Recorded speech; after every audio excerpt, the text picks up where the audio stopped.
I would like to tell you of two women that each sold a business to Berkshire Hathaway, to me actually, for many millions of dollars. Both of them started with $2,500. By a coincidence, it was the exact same amount. It was everything they had in the world.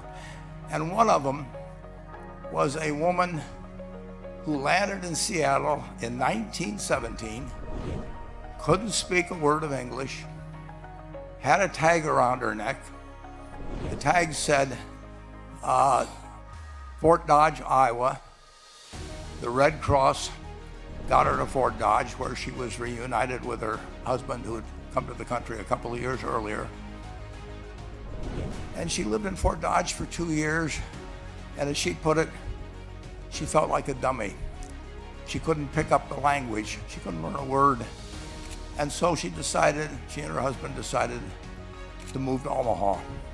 So they came to Omaha in 1919, and there she found a small colony of Russian Jews, so she started feeling more at home.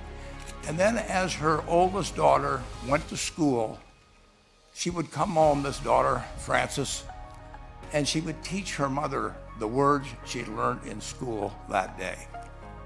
And this woman, Rose Blumpkin, spent 20 years saving money, bringing first her siblings over, her mother and father, $50 at a time. She sold used clothing to do it. She had 4 children during this period. And by 1937, after 20 years, she'd saved $2,500. She went to Chicago and she bought what she could of furniture. Her dream had always been to open a furniture store. And this woman who had never gone to school one day in her life, with $2,500, but with the same spirit that the people in this room had about having a dream and working to accomplish that dream, she built a business which she sold to me in 1983 for $60 million approximately, and which did $1.5 billion worth of business last year. The 4th generation is working in that business. This woman, Rose Blumpkin, she worked for me until she was 103. And then then she retired and she died the next year, which is a lesson to all of Berkshire's managers that premature retirement, you can't tell what's going to happen. But Mrs. B, with her $2,500, one further fact about her: she could not read or write. And she went into a furniture business, and she didn't bring anything unique in furniture, but she brought a determination to succeed. She knew she could outwork anyone else. She knew she cared about her customers. She worked at very low gross margins, but she built this incredible business. And I saw one other woman who did a similar thing with $2,500. I paid her hundreds of millions of dollars for her business. So I decided to go to the source and get these people before, I don't want you guys coming around to me asking me hundreds of millions of dollars. I'd like to join in with you much earlier. So I've followed this group, and today I'd like to tell you about one other small business person. This person, I went to buy his business from him, and he turned me down, which was very wise. But this was a fellow who was born about 8 years before I was. He was born in 1922. He was we'll call him Jack, lived in the Midwest. He was a pretty good athlete, didn't like school much. And I'm going to tell you one thing early in the story. Maybe you can figure out who the guy was. The company he built hires more college graduates each year than any other company in the United States. And this fellow, who was destined for this but did not know it, Jack, went to college for a year, and then dropped out. He really wasn't that interested in school. And the year he dropped out was 1941, and the United States became under attack. He went down to the Army Air Force recruiting station, volunteered, and they turned him down because he had hay fever. So he went over to the Navy and again volunteered, and they took him. They put him on an aircraft carrier. He flew small fighter planes during World War II, got 2 distinguished flying crosses from the Navy, and then he came back to the Midwest. So now we've got a young guy. Probably by this time he would be 23 or 24 years old.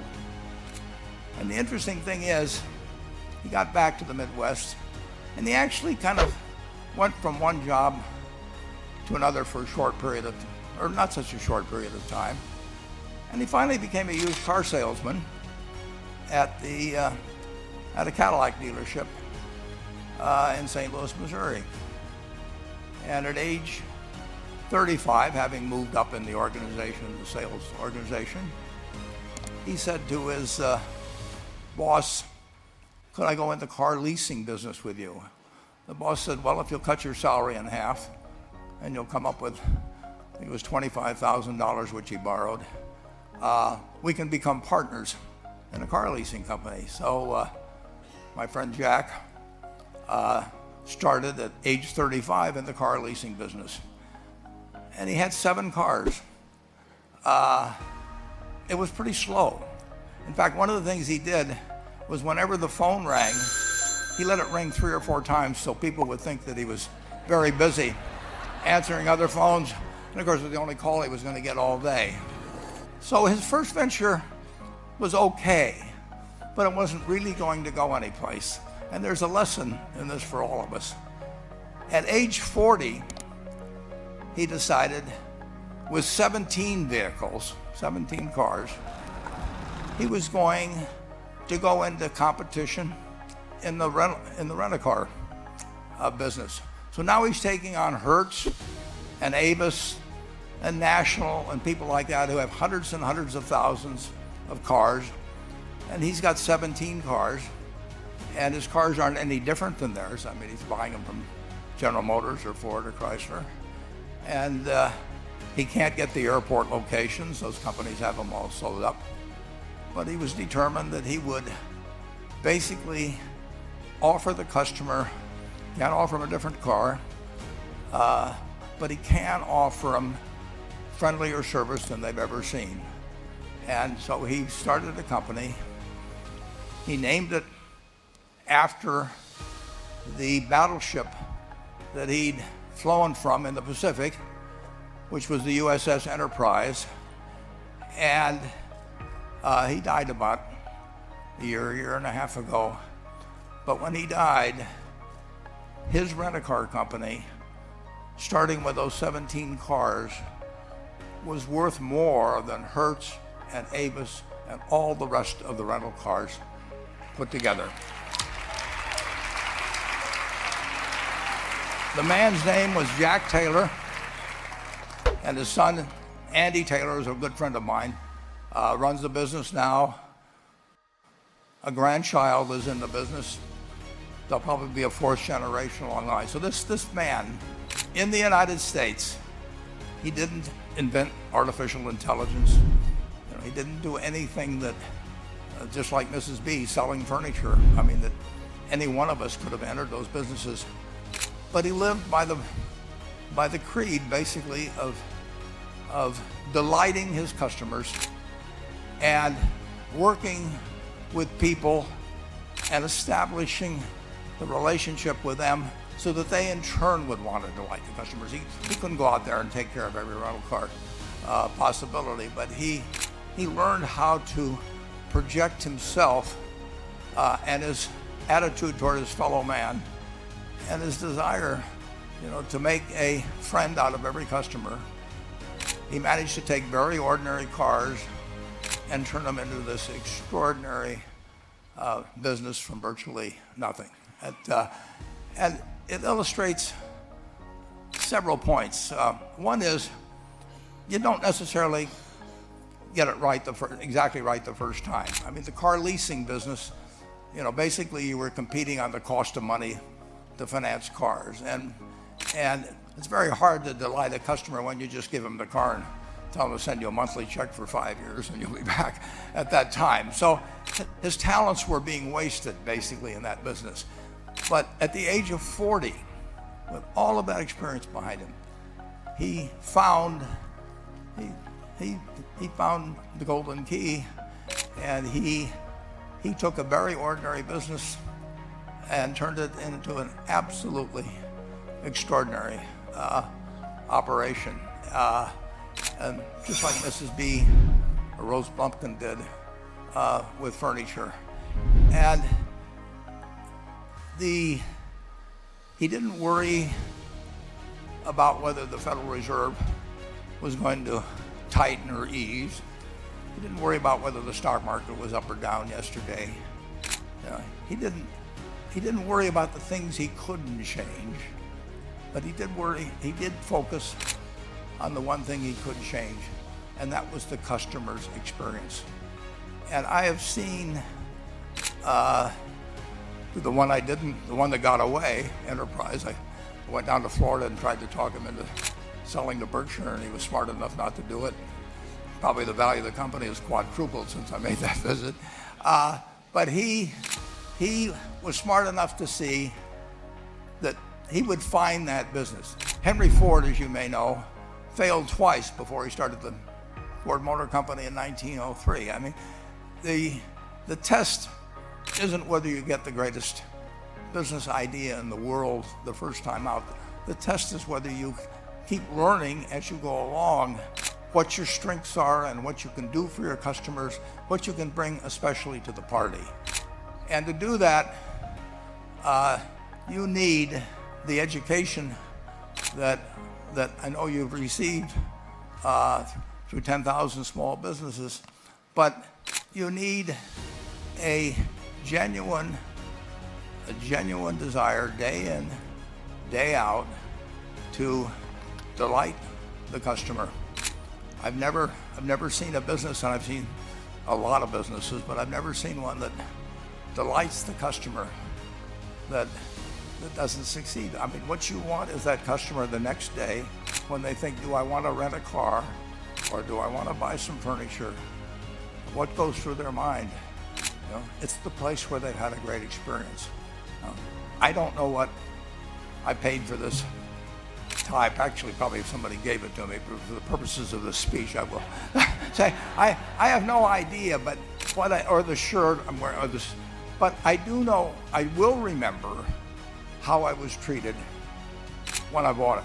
I mean, you long forget about the price, but you never forget whether you had a good experience or a poor experience with the purchase experience. And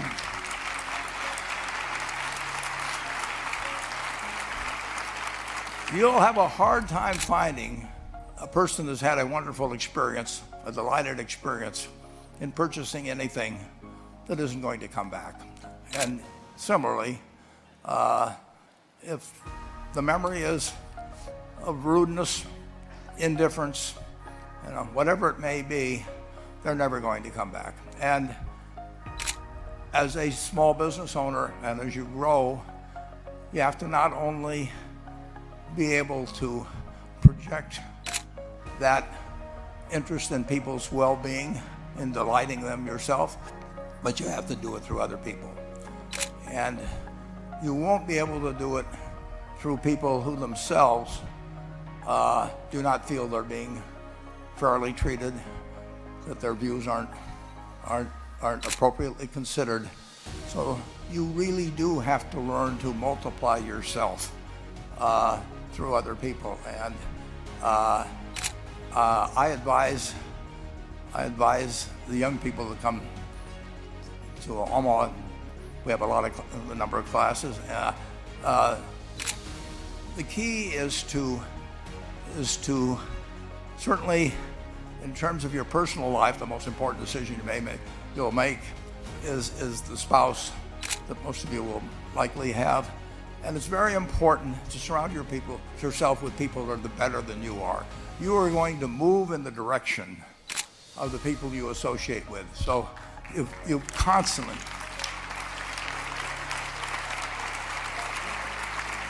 I've been enormously lucky in that respect. I mean, I've just had teachers and friends and a spouse really was a better person than I was, and I had enough sense to learn from these people that life went better if you behave better yourself. It took a while. So I advise you to seek out, as your partner in business, your partner in life, whatever it may be, look for the people that actually are examples to you, rather than somebody that you think you need to straighten out yourself. And simple rules like that, delighting customers, working through other people, associating with people that will cause you to move in a better path than you might otherwise have, they will take you so far in life that it's hard to believe. I mean, they took Rose Blumpkin without being able to speak a word of English. Couldn't read or write, and they took her to what is now a $1.5 billion business. And incidentally, there's been no money put in it since the $2,500. That's been the total capital paid into the Nebraska furniture market. And I think if you looked at Enterprise, I don't know their books the same way, but my guess is that very little equity capital has been added to Enterprise over the years. The business built on itself.